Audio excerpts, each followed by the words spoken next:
पांचवीं रिपोर्ट। पांचवीं report British संसद में प्रस्तुत रिपोर्टों की श्रृंखला में से पांचवीं थी, जिसमें ईस्ट इंडिया कंपनी के प्रशासन और अन्य गतिविधियों पर प्रकाश डाला गया था। 1002 पृष्ठों की लंबी रिपोर्ट 1813 में ब्रिटिश संसद में पेश की गई थी।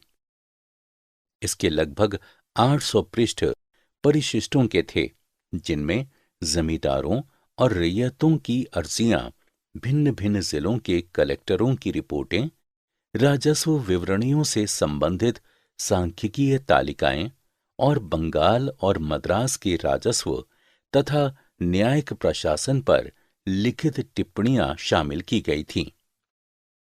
बंगाल में अपना शासन स्थापित करते समय कंपनी की गतिविधियों को ध्यान से देखा जा रहा था। ये समूह भारत और चीन के साथ कंपनी के एकाधिकारवादी व्यापार के पक्ष में नहीं थे। वे कंपनी को दिए गए रॉयल चार्टर के निरसन की मांग कर रहे थे।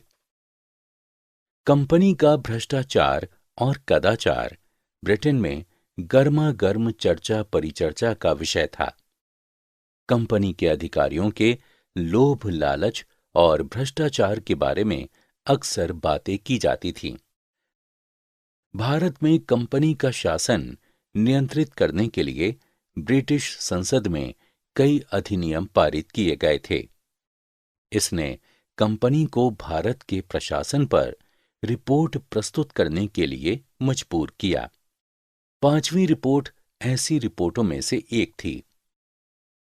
बंगाल के अभिलेखागारों में पांचवीं रिपोर्ट का सूक्ष्मतापूर्वक अध्ययन करके औपनिवेशिक बंगाल का इतिहास लिखने वाले शोधकर्ताओं का कहना है कि रिपोर्ट में बंगाल में पारंपरिक जमींदारी शक्ति में गिरावट का अतिरंजनापूर्ण वर्णन है।